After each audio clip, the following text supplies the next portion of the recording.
All right, good afternoon, everybody. Thanks for joining us. Feel free to get some lunch if you haven't already, to enjoy some food during the talk. My name is Mattias Fibiger. I'm an associate professor in the Business, Government, and International Economy unit across the river on the dark side of campus at the business school, but it's my pleasure to be here today introducing my friend Wen-Qing Ngoei. Wen-Qing is going to be speaking for about 45 or so minutes, surveying some arguments that he's making in a new book project. Let me spend a minute or two introducing him. Wen-Qing is Associate Professor of History and Associate Dean of Partnerships and Engagement at Singapore Management University. He is a historian of foreign policy and international affairs, specializing in U.S. Southeast Asia relations. He received his PhD from Northwestern and subsequently completed fellowships, postdoctoral fellowships at both Northwestern and Yale. And he has a terrific first book called Arc of Containment: Britain, the United States, and Anti-Communism in Southeast Asia. And this book traces how British neocolonialism intertwined with anti-communist Southeast Asian nationalism to deliver the region from formal colonialism into U.S. hegemony.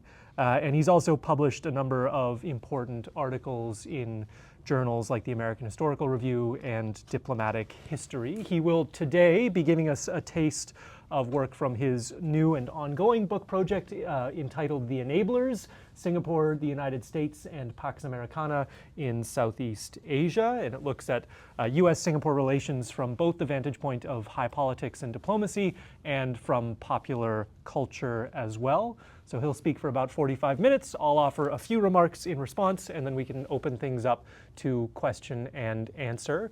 Wen-Qing's talk is going to be recorded, but we will turn off the video for everything that happens thereafter. So I'll offer some abrupt conclusion so we have a natural end for the video, but don't get out of your seats.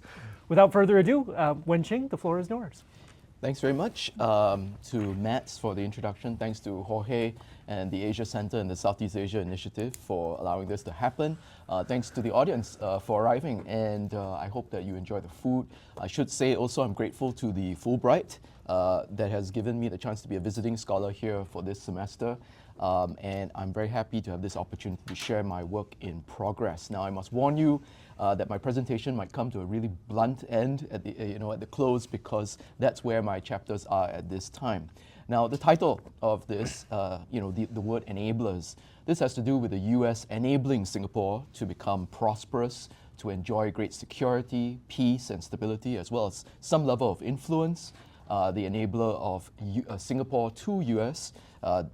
Singapore allows for the extension and the deepening of American hegemonic influence after U.S. defeat in Vietnam. And that's hegemonic influence in terms of the military and the economic, and I'll give some details later. Why is Pax Americana in the title? Well, of course, Pax Americana means, the peace of America, and this is about American predominance in the region, Southeast Asia, a U.S.-centric system. And this phrase is often used by Singapore diplomats and leaders, and it started all the way back in the 1970s and increasingly is used in the last decade, often equated to what we might think of as the rules-based system or the rules-based order or framework. So that's a little bit about the title.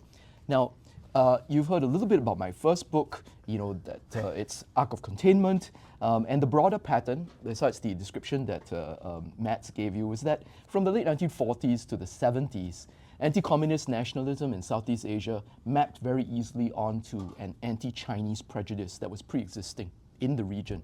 And this put the most prosperous and the most populous of the Southeast Asian states, the so-called Arc of Containment, as you can see there, on a pro-US trajectory, and that was happening while the US military effort in Vietnam was spiraling towards failure.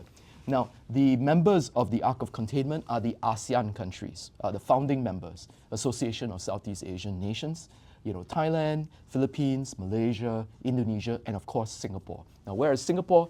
It's the red dot there, and if you can't see it, that is entirely on purpose. It is true that the country is extremely small, and yet it is fundamentally part of this pro-US alignment of the region during the Cold War. Now, I thought that my research and writing on Singapore and US relations would end there, but this wasn't to be. In 2018, Donald Trump and Kim Jong-un came to Singapore, and a local historian, you may recognize him from his profile, was interviewed by Voice of America. Please tell him later that he has lost weight and he is much healthier looking now. So anyway, when he was asked how he felt as a Singaporean about his nation hosting the summit, he said he was so pleased because we are a neutral country and Singapore is able to be part of this, and he regretted saying that immediately after. He should have known better, because his book on Southeast Asia and Singapore's alignment with the US, entitled The Arc of Containment, was coming out in a few months' time. And what was a mystery then to me that I felt that I had to grapple with, that was me, was the myth of Singapore's neutrality, how it persists powerfully.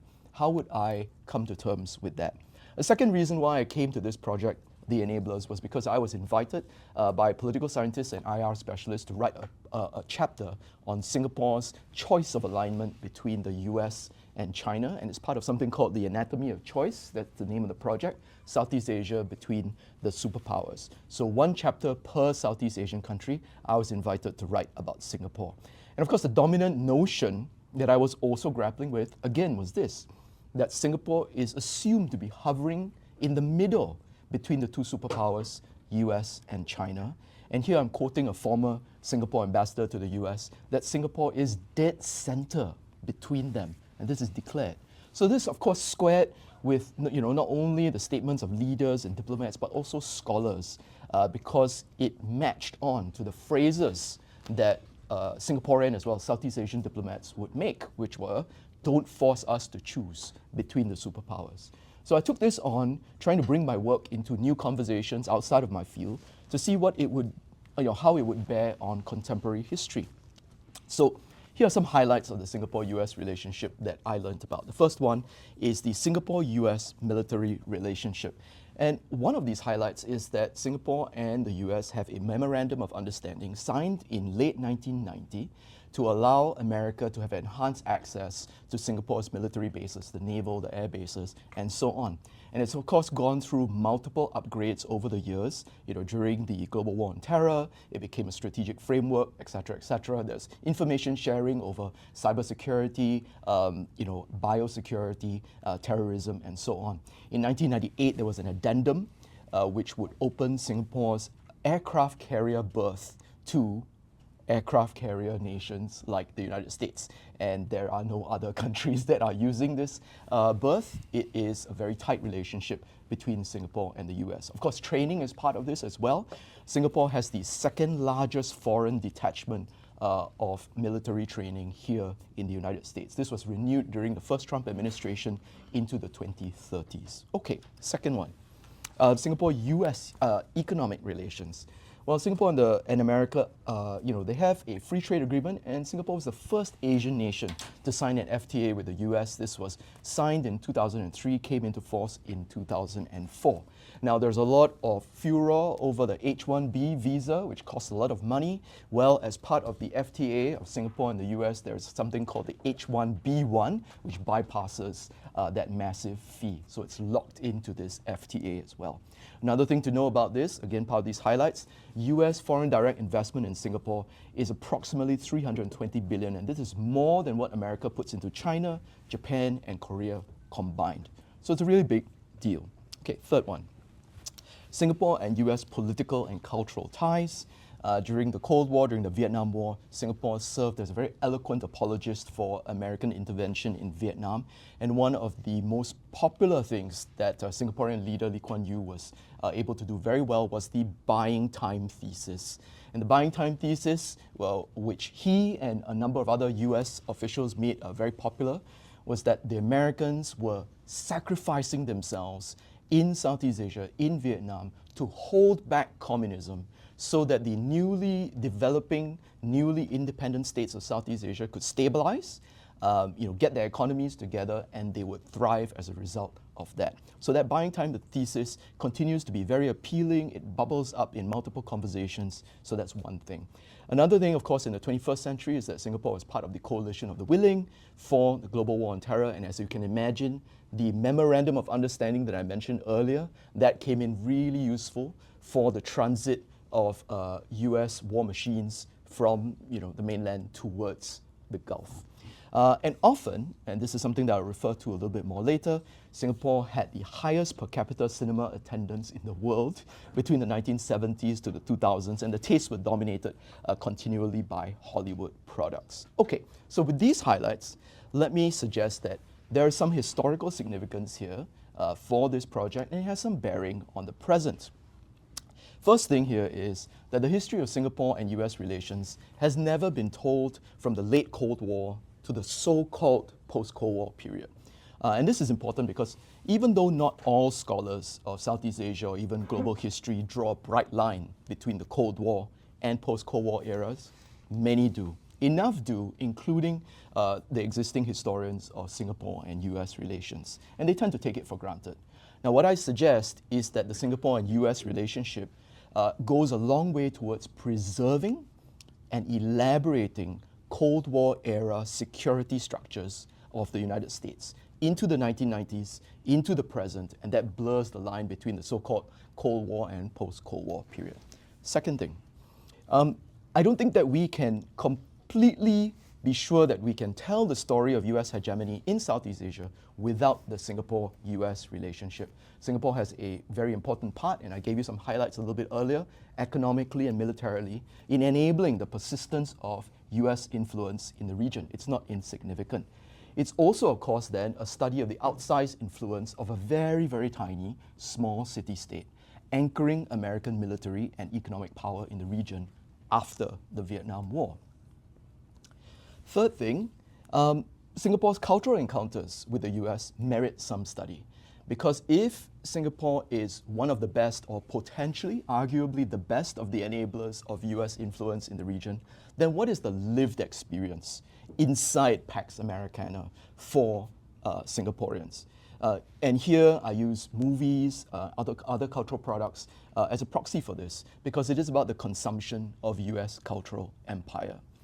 And of course, where the current bears on the project, it goes all the way into contemporary debates about the Sino-US rivalry, because Singapore's position on this rivalry is subject to much debate. Singapore is very close to Beijing, and this is a vigorous discussion because Singapore is the biggest foreign direct investor in China, although China ranks Singapore as number 3 for some reason. Singapore is also subject to a lot of Chinese influence operations, suspected cyber attacks, and also Chinese social media attacks as well. This is part of that debate over don't force us to choose because Singapore is neutral, and as I try to explain a little bit later, there's a problem with that sense of neutrality. So Singapore's voice in the Sino-US rivalry is a big deal. I may not be able to speak about it in my presentation, but we can talk about it in the question and answer. So, what is the book about? The Enablers traces the intimate and mutually beneficial Singapore-US relationship. How from the late Cold War into the present, these two countries have collaborated to preserve as well as elaborate US hegemony in Southeast Asia. Not just that, it's not just concerned with only the strategic ramifications of this relationship between Singapore and US former empire. I'm also thinking about how to examine the understudied cultural encounters of Singaporeans with America. Okay, so how to start? These are some of the things that I will put into the introduction that still hovers in the air, and I will pluck it out there and write it sometime, as advised by my friend Matts. I will write inside the introduction some explanation about the enduring strategic outlook of Singapore's elite policymakers from World War II, when Singapore was occupied by the Japanese Empire, through decolonization, and into its surprise independence in 1965 amidst two major regional conflicts. Now, a little bit about these crucibles. You already know, the Japanese occupy Singapore. This is a shocking defeat for the white colonial powers, and of course, it burns this indelible mark into the elite policymakers of Singapore's pioneer generation of national leaders. So World War II is a part of it. comes into independence, Singapore comes into the independence during the Vietnam War, as well as confrontation, also known as confrontasi, when Indonesia, persuaded and egged on by Beijing, is actually taking the fight to Malaysia, which Singapore was a part of, as well as the British Commonwealth. So what is fundamental to Singapore's strategic outlook is the notion of how to counter innate vulnerability. It is small, it has no natural resources, it is dependent on a great power for security, and at that time it was Britain. It's susceptible to foreign aggression and interference, ideological influence, and also, as a multicultural nation, it was subject to problems of ethnic chauvinism of different components of its communities. So hence, Singapore would have to go for big power security guarantees. And this is something that Lee Kuan Yew talks about inside his memoirs. He lives under Pax Britannica. He expects the next generation to have to live under Pax Americana. Of course, Singapore also needs to embed itself inside global institutions and norms, these things which uphold sovereignty of especially small states that are insecure, and also amplify the voice of the country. And in this case, when you make your decision in the Cold War, this is about embedding yourself in US-centric major organizations, the United Nations, for example, later on WTO, APEC, and so on. Because you are vulnerable, you need also intensive and swift militarization to be integrated into much larger, reliable security networks that are tied to bigger, friendly powers. And again, this had to do with the United States. And then finally, to gain wide acceptance, because your independence was an accident of history, you need to be accepted as legitimately sovereign, and also because of that, to be able to build friendly trading relations with all countries. And this is also about being part of something like ASEAN, as well as the non-aligned movement. So for Singapore, the choice was America first. And of course, I'm borrowing this and trying to appropriate it in different ways. And America First is part one of this projected book, under which there are 3 planned chapters. First chapter is how to hide Pax Americana. And this has to do with the non-alignment neutrality myth. I'll talk about that in a bit.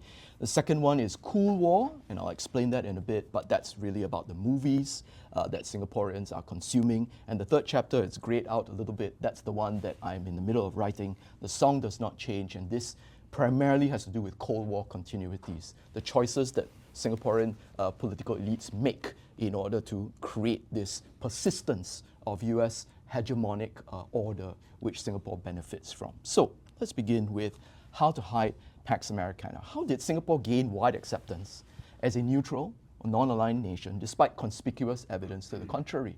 And of course, in the highlights that I've provided to you, there's already a lot of conspicuous evidence to the contrary, but let's talk about the 1960s conspicuous evidence. Now, one of them is that Singapore is a host to Britain's bases, having been a former colony of Britain.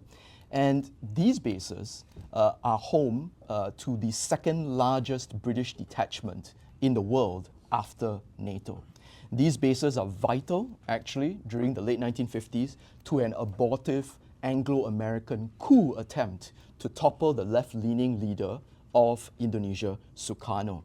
And so this is, of course, critically part of why Sukarno is motivated to launch confrontasi against Malaysia and Singapore.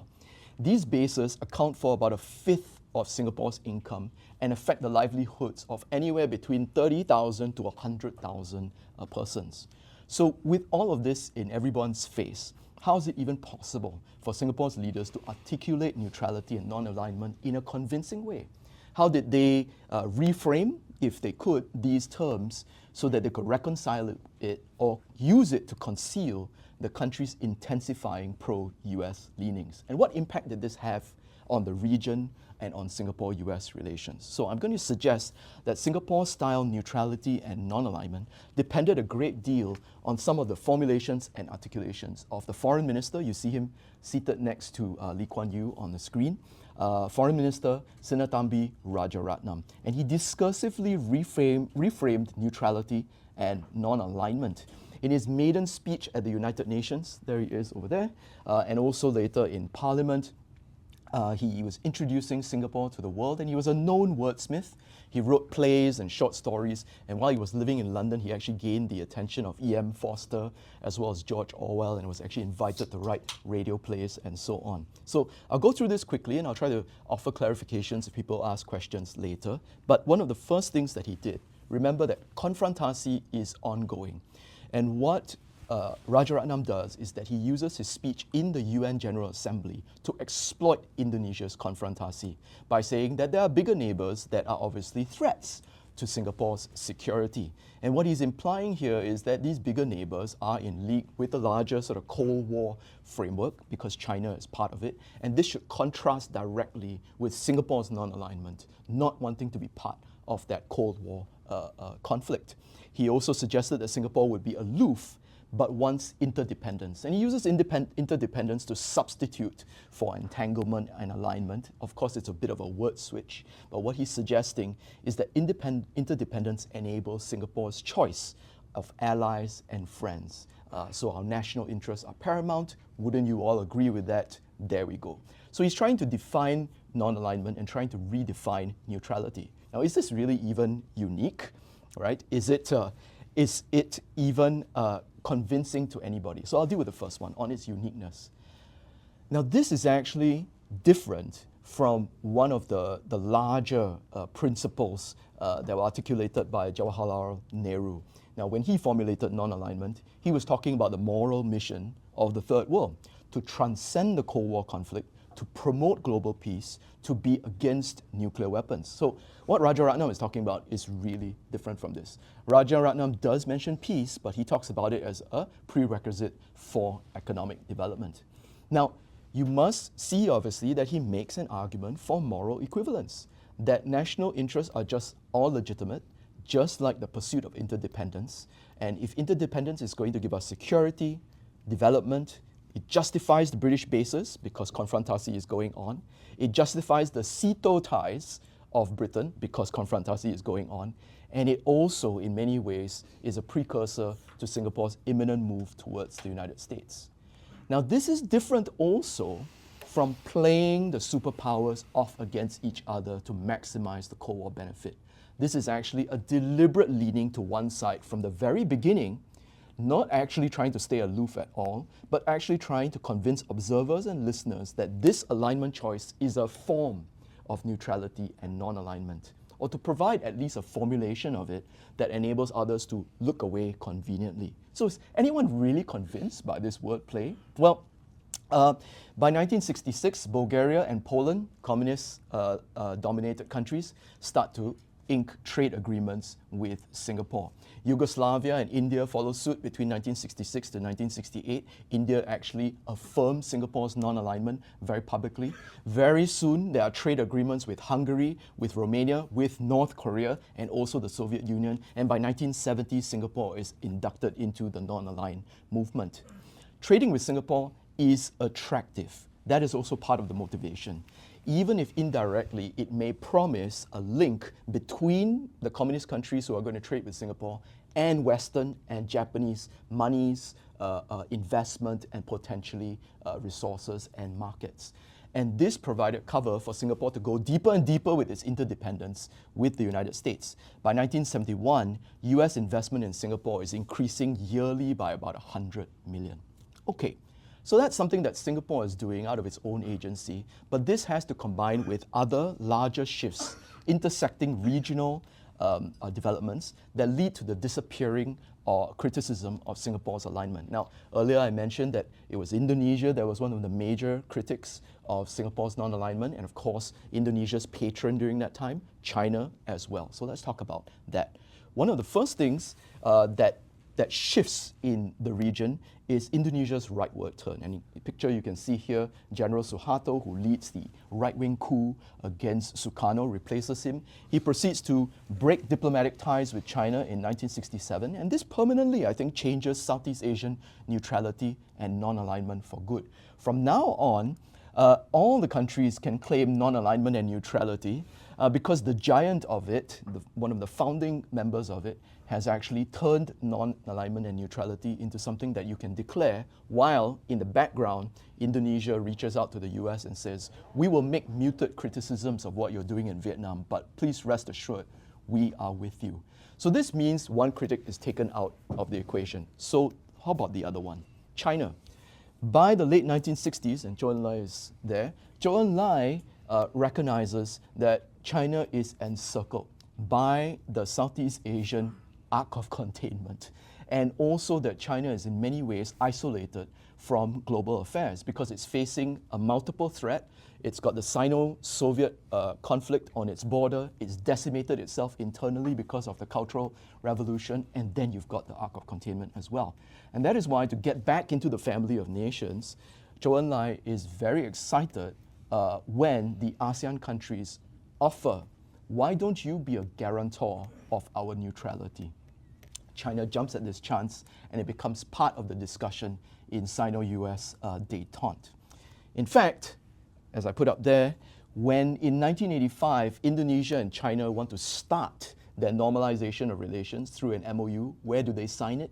They sign it in Singapore, which both of them declare is a neutral territory. Another piece of information here, you would think that Moscow would spend some time, lambasting Singapore, but no, actually, Soviet Union is overall pretty soft on Singapore's tilt towards Washington and even Singapore's anti-Soviet positions. And this is because Moscow is constantly trying to woo Singapore into opening up its naval facilities for Soviet Navy warships. Singapore, of course, keeps on refusing and even invites American surveillance planes and submarine hunting aircraft to actually come and work out of Singapore's ports. But overall, Moscow continues to pursue and court Singapore, hoping that these bases will be open to them. And so in many ways, because the Soviet Union does all of this and then collapses in 1991, Singapore's neutrality and non-alignment in many respects remains unscathed. So basically, by the time we get to the late 1980s, only Vietnam continues to criticize Singapore. So basically, Singapore's widely accepted neutrality and non-alignment then provides cover for a deepening US relationship with the US that is tremendously beneficial to the city-state. All right? Some bits of information that I'll quickly run through here. By 1981, the US becomes Singapore's largest market. 650 American firms like DuPont, GE, Hewlett-Packard are in Singapore. In 1982, for those of you who may have visited Singapore before, the US Export-Import Bank gives $2 billion to Singapore's subway project. And so if you've taken a ride in that, you can sort of see that there's a large investment that comes a little bit earlier. By 1984, Singapore has the second highest living standard in Asia after Japan. And that same year, American foreign direct investment in Singapore accounts for 40% of the country's total foreign direct investment. If you're familiar with the memoirs of Lee Kuan Yew, which are entitled From Third World to First, it's impossible, I think, to tell this story of how Singapore made that jump without the hand of America there. Okay, now let's go on to Cool War, the second chapter. Now, I'll get to the pictures later, but why title it Cool War? Now, Cool War is a phrase that is used by Rajaratnam. Now, in 1973, early 1973, when the US has pulled out militarily from Vietnam, Rajaratnam is in the Shangri-La Hotel speaking to the American business community. He knows that there is despondency, there is pessimism, and everything about being involved in Southeast Asia. And what he says is, I encourage you to go for a second intervention in Southeast Asia, but not a Cold War, a cool war. A cool war in the things that America can do best. Technology transfer, investment, business, modernization, all these things. Because Southeast Asians after World War II have had enough of conflict, have had enough of turmoil. Now we want the good things of life. The cool war is something that you can win. So that's what I've done to sort of title this.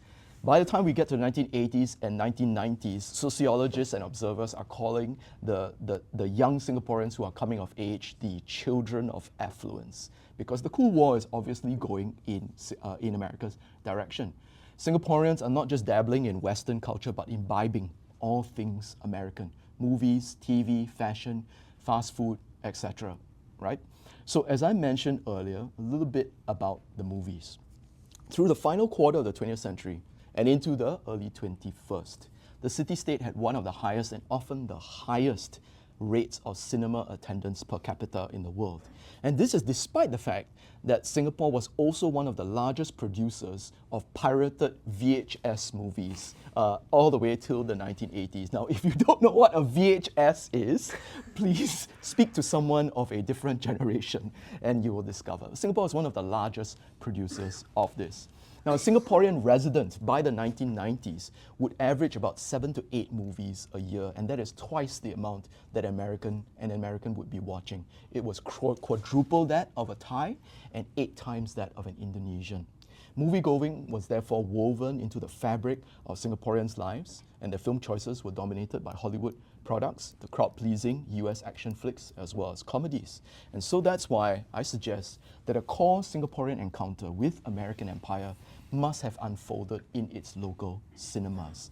And so the question is, how did popular Hollywood films concerned with the war in Vietnam, because that's what US's relationship with Southeast Asia seemed to be so much composed of, how did popular Hollywood films about this affect the worldview of Singaporeans, specifically their understanding and their interpretation of America's presence and power in Southeast Asia? Now, why do I have these other pictures up there? Rambo First Blood Part 2 from 1985, as well as Forrest Gump. Well, these were 2 wildly popular movies in the city-state. And these movies legitimated the violent excesses of US military intervention in Vietnam, even at times erasing it. Furthermore, these films did the ideological work of justifying America's enduring imperial presence in Southeast Asia, which I'll explain in a bit. Now, of course, there were other notable Hollywood movies about the war in Vietnam, but across the decades, only these 2 truly packed Singapore theatres to the gills. Let me give you some statistics. Rambo 2 was viewed by about 500,000 Singaporeans, and that means at the time it was about a fifth of the country's resident population. In 1985, it became the biggest English language movie in Singapore's box office of all time for the next 6 years. I can tell you what toppled it and everything, okay? We'll go crazy later, right? Decisively broke the Eastern grip of Hong Kong movies, that's Chinese language movies, and it was the harbinger of Hollywood's imminent dominance over Singapore movie taste. Now, those pictures there of Lee Kuan Yew and his wife next to the Reagans, and then the Reagans next to Stallone and Brigitte Nielsen, whom he would marry later that year. That's the same official White House dinner. Lee Kuan Yew actually sat next to Sylvester Stallone, and he was briefed accordingly because Stallone later said, the Prime Minister exercises a lot. So that was his remark from their encounter. Now similarly, I will say it's something else. Rambo 2, the first country that it was screened outside of the United States, Singapore. Why? Okay, besides the piracy thing, I'll explain a little bit more later. Similarly, Forrest Gump was viewed in the cinema by at least 400,000 Singaporeans and came to be seen by about 1 in 7 Singaporeans. No other US films that were Vietnam War related were ever that successful. For example, the critically acclaimed Coming Home and The Deer Hunter, both of these were released in 1979. They did not come close to Rambo 2 or Forrest Gump. And you might be wondering, what about Oliver Stone's Platoon of 1986? Well, it would never be screened in Singapore cinemas. The local television station would screen a very heavily censored cut in 1991. In fact, more Singaporeans watched Rambo 2 or Forrest Gump than caught Jaws in 1975, Indiana Jones and the Temple of Doom 1984, I'm really nerding out here, and even the original 1977 Star Wars and its 1980 sequel. So these were massive movies. Now, of course, there's a lot of scholarly work on Rambo 2 and Gump, but most of the time these studies are placed inside US-centric discussions of culture and politics. None of them have been really that interested in US empire and cultural consumption outside, and this is something that is a gap, I think, because of how intimate the Singapore-US relationship is. And of course, none of them have ever analyzed Forrest Gump and Rambo 2 together. In Singapore, though, I think they should be a pair because these are the two most successful films that have any bearing on the Vietnam War. And I argue that these two movies were integral to popular local understanding of the Vietnam War, its legacy, and its history. We can't really grasp, I think, the complex character of U.S.-Singapore relations, nor even understand that cultural consumption without these two movies. And in these circumstances, these popular movies would rehabilitate and recast American military power as valiant, heroic, and exercised by a benevolent empire. So let's go to Rambo 2. Rambo, you not expendable is the memorable ungrammatical line that is uttered by the female lead. Here's another reason why Rambo 2 was screened in Singapore first of all countries outside the US. The female lead, Julia Nixon, Singapore-born. Very big deal for the Singapore newspapers, clearly. They kept on writing Singapore's girl, Singapore star, Singapore-born, etc., etc. So that's Julia Nixon.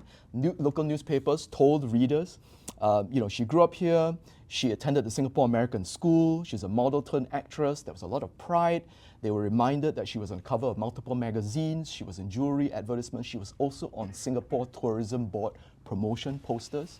The Malay language newspapers actually called her a citizen of Singapore, which was of course incorrect. And the Singapore reviewers were so proud of the Singapore-born star that even when they blasted Rambo 2 as a movie, they were very soft on her. One of them, for example, started off quite snide by saying, she's just here for the Eastern cosmetic allure. But as the review progressed, it started to become bemused that she got so much real time and eventually ended with great amount of satisfaction and admiration that Julia Nixon would be in demand for a long time. Decades after the movie's heyday, nostalgia coalesces around Julia Nixon. There's a Singapore Facebook group called Heritage Singapore Memories. It's created in 2021 and hundreds of thousands of people are members, including Julia Nixon herself, right? And people will periodically post articles or photos of Julia Nixon going, remember the Rambo girl, remember the Singapore actress. People will like it, people will love it, and some people will admit they had crushes on her.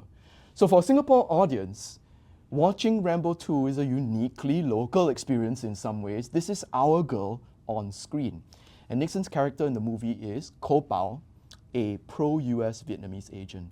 What she does for the Singapore audience, very importantly because it's our girl on screen, she both enables and affirms Rambo's heroic masculinity as a warrior and the justness of his vengeance. On screen, she is a real, R-E-E-L, legitimator, all right, which has a real, R-E-A-L, Cold War diplomacy counterpart. Why?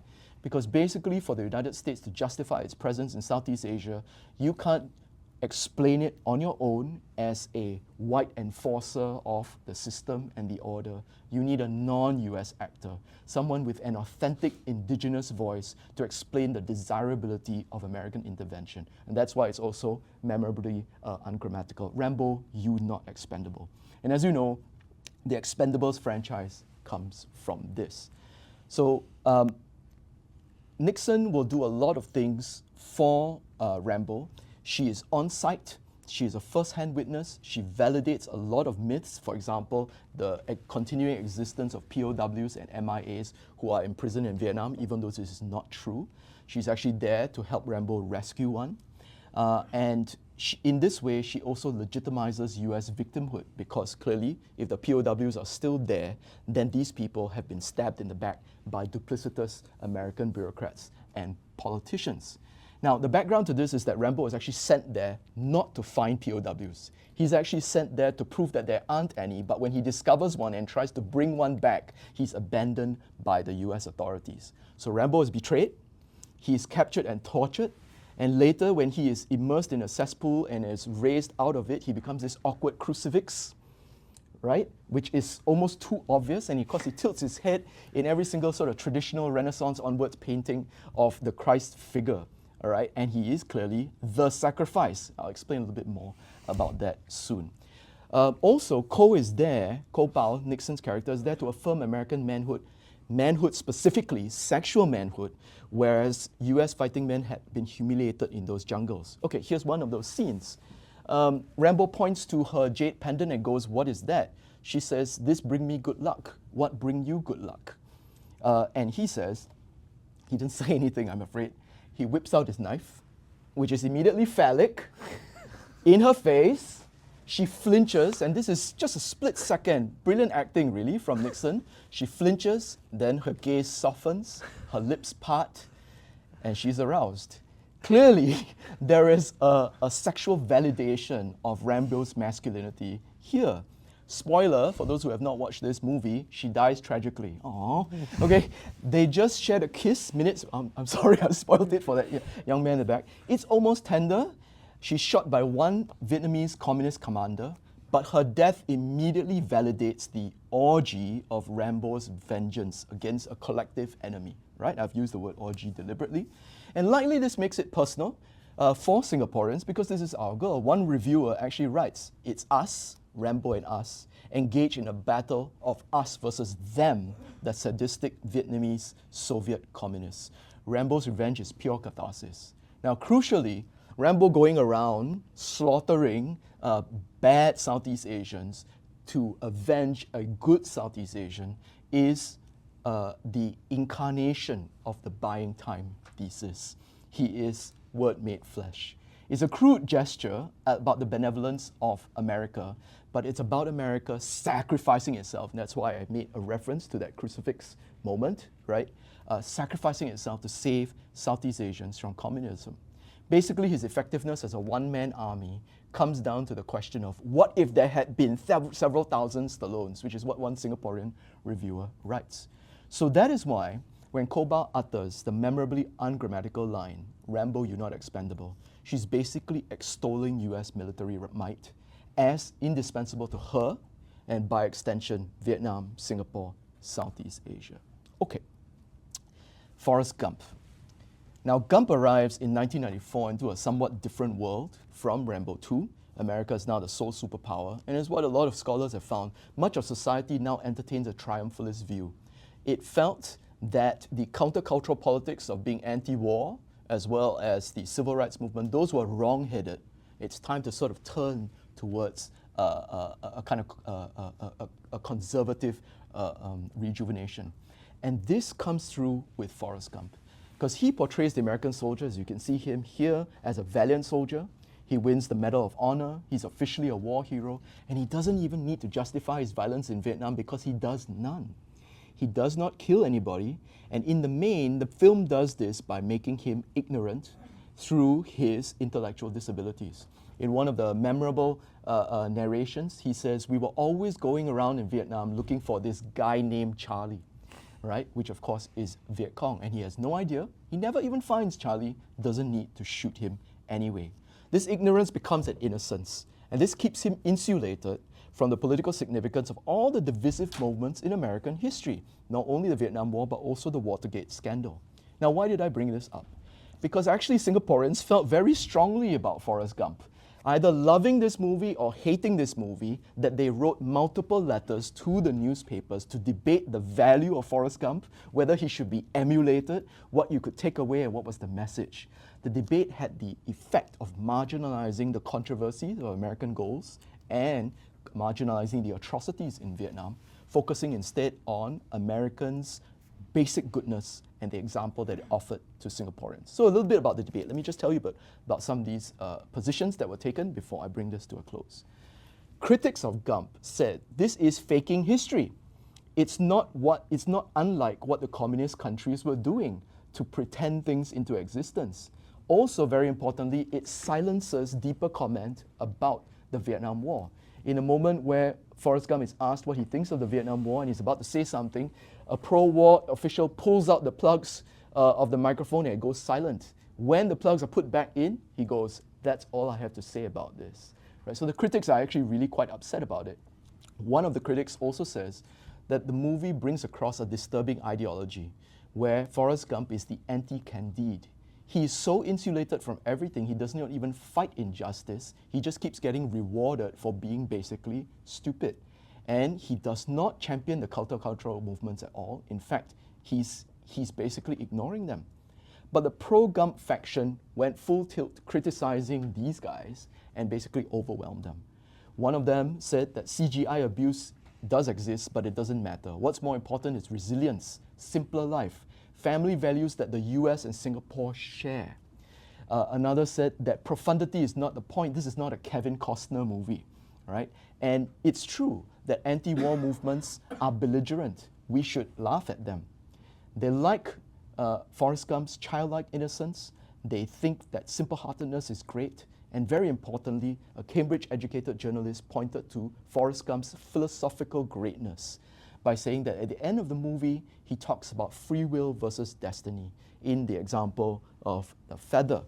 Actually, the feather tells us something else entirely, and Forrest Gump himself articulates that his whole life is about randomness or destiny. He has no free will in this picture at all. And the larger message for those people who have been paying attention to this is that Forrest Gump is ultimately a war hero with no liability for the war in which he fights. Remember, he does not harm anyone. He is officially extolled as a good man by the establishment. He floats so far above the fray in Vietnam that the war basically recedes from view entirely. As the Forrest Gump debate in Singapore shows, that ignorance and innocence was truly precious to Singaporeans, enough for them to actually take to the newspapers to write about. Okay, and so this presented really Singaporeans with a sinless, heroic American warrior. And you can see the arc of this, right? A Rambo II whose violence needed to be legitimated and justified, to a completely non-violent good person who is sinless, benevolent, and everybody adores him, a much beloved and innately good American from a benevolent empire. Okay, so somewhat abruptly now, I come to the end because those are the two chapters that I've completed. Where does it go from here? Now later in the narrative, for the rest of the chapters, the project goes into the increasing military operability between Singapore and the United States, and this happens by mutual choice. Further cultural and intellectual encounters of Singapore and America in things like strategic futurism, a lot of the ideas that are being borrowed from the Anglo-American establishment, speculative fiction as well, writing in science fiction as well as horror about empire, about authoritarianism. Singapore's position in the Sino-US competition, which will be close to the conclusion of the book. And basically, with that, I just want to say, please wish me luck. There's a lot of ground to cover, and I hope I do finish this, and I hope you enjoyed this. Let's have some Q&A. Thanks.